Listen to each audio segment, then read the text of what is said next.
La réparation, elle se fait comment? Ah oui, alors. Donc la déprogrammation, Alors, la déprogrammation. elle passe par une prise de conscience Alors, absolument. et Donc, par une entrée en thérapie. Alors, la déprogrammation, enfin en tout cas moi telle que je la pratique, dans les accompagnements que je propose en fait, j'accompagne alors je travaille, on va dire que ma zone de génie, mon expertise, c'est plutôt les femmes. Après ça marche aussi sur les hommes, mais j'ai vraiment les codes et j'ai vraiment les compréhensions des problématiques, des grandes problématiques auprès des femmes. C'est d'accompagner la femme à venir avec son cerveau d'adulte et ce qu'elle sait de son histoire, ou ce qu'elle ne sait pas, mais ce qu'elle sent, ou ce qu'elle croit, en fait. Venir revisiter cette période-là, et après avec différentes techniques que j'ai, on va être dans un état de conscience modifié, et donc en fait les femmes vont voir en fait, et elles vont voir, et elles vont faire les liens.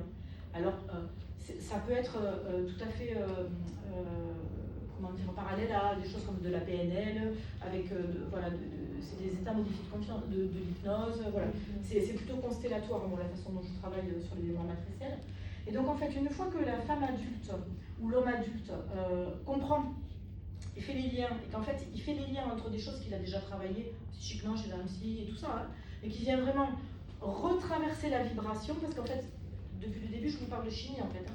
C'est-à-dire que c'est pas dans la tête, hein, c'est dans le sang en fait, c'est vibratoire, c'est dans le bide en fait, ça part de celui-là de cerveau, pas de celui-là en fait, hein. Et il y a une histoire d'ion positif et d'ion négatif, d'accord? Et donc, à partir du moment où on fait les liens, il y a une compréhension qui se met en place avec son cerveau d'adulte. Donc, on mobilise les cellules, il y a des mouvements dans le corps qui se font.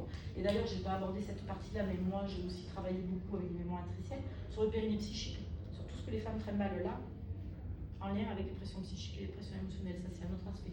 Et donc, ensuite, il y a tout un travail transitionnel avec un bébé.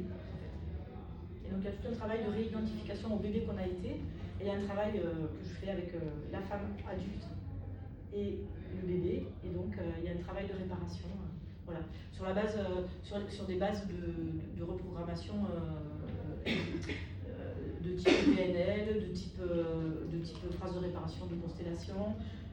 Il y a énormément d'outils, ça, il y a 10 000 techniques pour...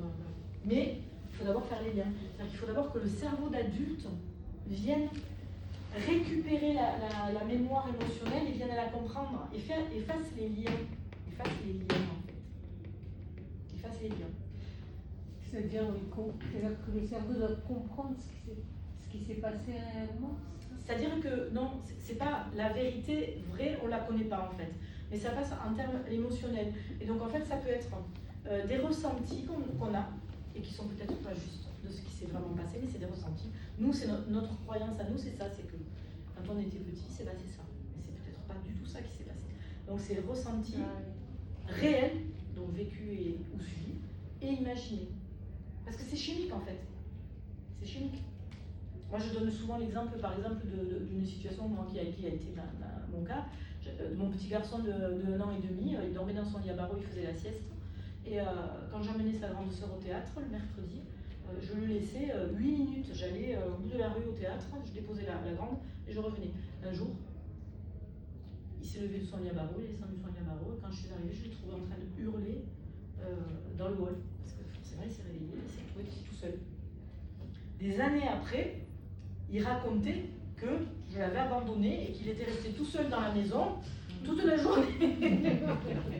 Et donc on a fait ce travail-là, et il a déprogrammé ça. Et maintenant on en rit, il a 18 ans, on en rit tous les deux parce qu'il dit ouais non en fait moi... Voilà.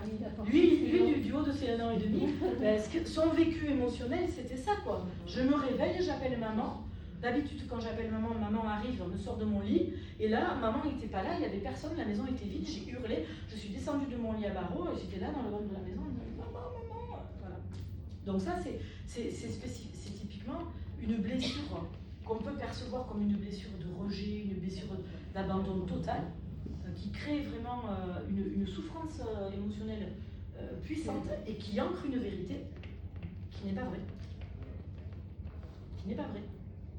C'est le principe de la psychanalyse en fait, on ne sait pas. Je ne suis pas psychanalyste. Non mais c'est le principe même de la psychothérapie. En fait, si vous voulez, ce qui est intéressant là-dedans et ce qui est vraiment intéressant à comprendre, c'est que la vérité, on s'en fout en fait. Voilà. C'est la réalité émotionnelle de la personne qui est importante. Et si c'est sa vérité, À partir du moment que c'est sa vérité et qu'elle arrive à coder les choses et qu'elle donne un sens à ce qu'elle a traversé, elle se répare toute seule en fait.